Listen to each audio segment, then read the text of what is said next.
আচ্ছা, একটা গল্প বলি। আমার নামা একতলা একটা বাংলো বাড়িতে থাকেন। বাড়ির পাশে একটা ফল গাছ, আর ডালপালাগুলো বাংলার ছাদের উপর পর্যন্ত ছড়িয়ে গেছে। রাতে বাতাস বইলেই সেই গাছ থেকে ফল পড়ে একটু শব্দ করে।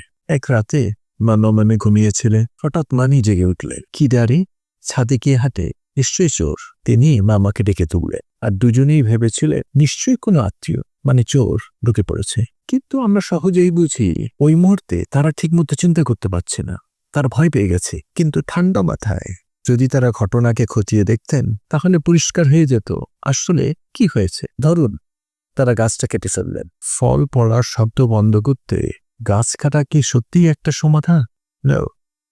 Satan will whisper and give another fear factor to deal with. না, ভয়ের বেড়াজাল কাটল না, বরং শয়তান ফিসফিস করে নতুন ভয়ের বীজ ঢুকাবে।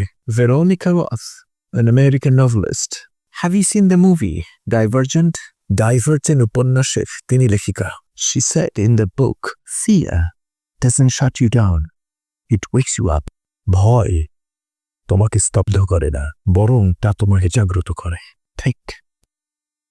Think deep, wake up. Good day.